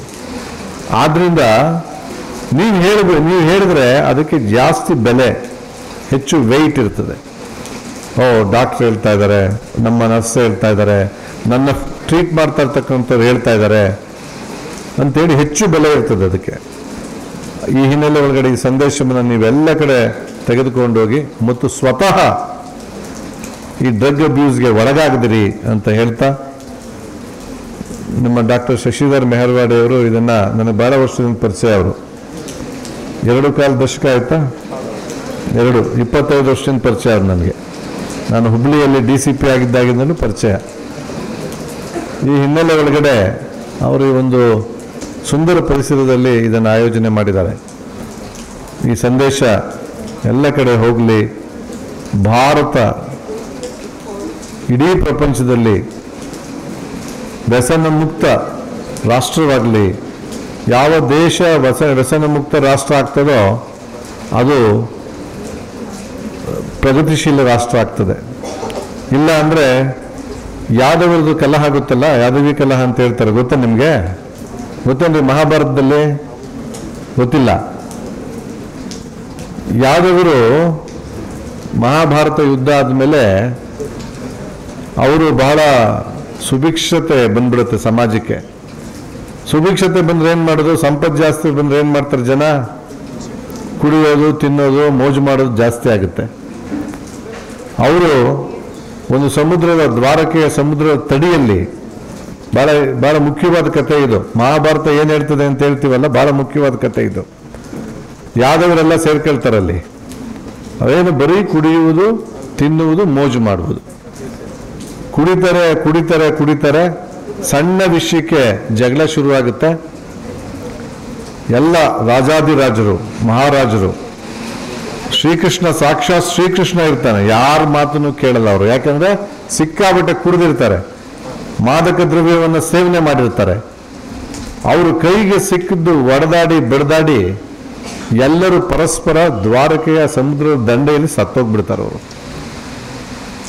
ಸ್ವತಃ ಶ್ರೀಕೃಷ್ಣ ಇದನ್ನು ನೋಡಲಾಗದೆ ಹೋಗಿ ಒಂದು ವೃಕ್ಷದ ಕೆಳಗಡೆ, ಏನು ಈ ಯಾದವರ ಕಥೆ ಹೀಗಾಗೋಯ್ತಲ್ಲ ಅಂತ ಕುಳಿತಿರ್ತಾನೆ. ಒಬ್ಬ ಬೇಡ ಬಂದು ಅವನ ಕಾಲನ್ನು ನವಿಲು ಅಂತ ತಿಳಿದು ಬಾಣ ಬಿಡ್ತಾನೆ. ಶ್ರೀಕೃಷ್ಣ ಕೂಡ ಅಲ್ಲಿ ತನ್ನ ಅಂತಿಮ ದಿನಗಳನ್ನು ಕಾಣ್ತಾನೆ. ಅಂದರೆ ವ್ಯಾಸ ಮುನಿ ಯಾತಕ್ಕೆ ಮಹಾಭಾರತದ ಕಥೆಯನ್ನು ಅಲ್ಲಿ ಸೇರಿಸಿದ್ದಾರೆ ಅಂತ ಹೇಳಿದ್ರೆ, ಯಾದವಿ ಕಲಹದ ಒಳಗಡೆ ಯಾದವಿ ಕಲಹವನ್ನು ಪ್ರಾರಂಭ ಮಾಡಿದ್ದು ಯಾವುದು? ಹೆಂಡ, ಮಾದಕ ದ್ರವ್ಯ. ಇಡೀ ಒಂದು ಕುಲವನ್ನು ನಾಶ ಮಾಡಿಬಿಡುತ್ತದು. ಶ್ರೀಕೃಷ್ಣನಿಗೂ ಕೂಡ ಯಾರು ಇಡೀ ಮಹಾಭಾರತದ ಯುದ್ಧವನ್ನು ನಿಯಂತ್ರಿಸಿ ಪಾಂಡವರಿಗೆ ಸಿಂಹಾಸನವನ್ನು ಕೊಟ್ಟನೋ ಅಂಥವ್ರಿಗೂ ಕೂಡ ಮಹಾಭಾರತ ಯುದ್ಧ, ಒಂದು ಯಾದವಿ ಕಲಹವನ್ನು ನಿಲ್ಲಿಸೋಕ್ಕಾಗೋದಿಲ್ಲ. ಯಾಕಂದರೆ ಕುಡುಕರು ಮಾದಕ ದ್ರವ್ಯ ಸೇವನೆ ಮಾಡಿರ್ತಕ್ಕಂಥವ್ರು ಯಾರ ಮಾತನ್ನು ಕೇಳಲ್ಲ, ಅವರ ನಿಯಂತ್ರಣದಲ್ಲಿ ಅವರೇ ಇರಲ್ಲ. ಆದ್ದರಿಂದ ಇಡೀ ಒಂದು ಕುಲವೇ ನಾಶ ಆಗೋಗುತ್ತೆ. ಆದ್ದರಿಂದ ಇದು ಭಾರತ ಸುಪುಷ್ಟವಾಗಿ ಬೆಳಿಬೇಕು, ಮಹಾನ್ ರಾಷ್ಟ್ರವಾಗಿ ಬೆಳಿಬೇಕು ಅಂತ ಹೇಳಿದ್ರೆ ಮಾದಕ ದ್ರವ್ಯದ ವಿರುದ್ಧ ದೊಡ್ಡ ಹೋರಾಟ ಆಗಬೇಕು ಮತ್ತು ಈ ವ್ಯಸನದಿಂದ ನಾವೆಲ್ಲರೂ ಮುಕ್ತರಾಗಬೇಕು. ಆ ಹೋರಾಟದಲ್ಲಿ ನಾವೆಲ್ಲರೂ ಜೊತೆಯಾಗಿರೋಣ. ನನ್ನನ್ನು ಕರೆಸಿ ಇಲ್ಲಿ ಮಾತನಾಡಲಿಕ್ಕೆ ಅವಕಾಶ ಮಾಡಿಕೊಟ್ಟ ಶಶಿಧರ್ ಅವರಿಗೆ ಮತ್ತು ಅವರ ತಂಡಕ್ಕೆ, ಇಡೀ ತಂಡಕ್ಕೆ ನಮಸ್ಕರಿಸಿ ನಿಮ್ಮೆಲ್ಲರಿಗೂ ಅಭಿನಂದನೆಗಳನ್ನು, ಧನ್ಯವಾದಗಳನ್ನು ಹೇಳಿ ನನ್ನ ಮಾತನ್ನು ಮುಗಿಸ್ತೇನೆ. ಜೈ ಹಿಂದ್, ಜೈ ಕರ್ನಾಟಕ. ನಾನು ಸ್ವಲ್ಪ ಇನ್ನೊಂದು ಸಭೆಗೆ ಹೋಗಬೇಕಾಗಿರೋದ್ರಿಂದ ನಿಮ್ಮೆಲ್ಲರನ್ನ ಬೀಳ್ಕೊಂಡು ಹೋಗ್ತಾ ಇದ್ದೀನಿ. ನಮಸ್ಕಾರ. ರವಿಕಾಂತೇಗೌಡ ಸರ್ಗೆ ಧನ್ಯವಾದಗಳು. ನಮ್ಮ ಸಭೆಗೆ ಬಂದು ನಮ್ಮೆಲ್ಲರನ್ನು ಉದ್ದೇಶಿಸಿ ಉದ್ಘಾಟನೆ ಮಾಡಿ ಅವರ ತುರ್ತು ಕಾರ್ಯಗಳಲ್ಲೂ ಕೂಡ ನಮ್ಮಲ್ಲಿಗೆ ಬಂದಿದ್ದಕ್ಕೆ ನಮ್ಮ ಸಂಸ್ಥೆ ಪರವಾಗಿ ನಮ್ಮಿಂದ ಒಂದು ಸನ್ಮಾನವನ್ನು ಸ್ವೀಕಾರ ಮಾಡಬೇಕು ಅಂತ ಹೇಳಿ ಕೇಳ್ಕೊಳ್ತಾ ಇದ್ದೀವಿ. ಸನ್ಮಾನವನ್ನು ನಮ್ಮ ತಪೋವನ ಸಂಸ್ಥೆಯ ಚೇರ್ಮನ್ ಆಗಿರುವಂಥ ಶಶಿಧರ್ ಸರ್ ಅವರು ಮಾಡಬೇಕು, ಶಶಿಕುಮಾರ್ ಸರ್ ಅವರು ಮಾಡಬೇಕು ಅಂತ ಹೇಳಿ ಕೇಳ್ಕೊಳ್ತಾ ಇದ್ದೀವಿ. ಚಪ್ಪಾಳೆ.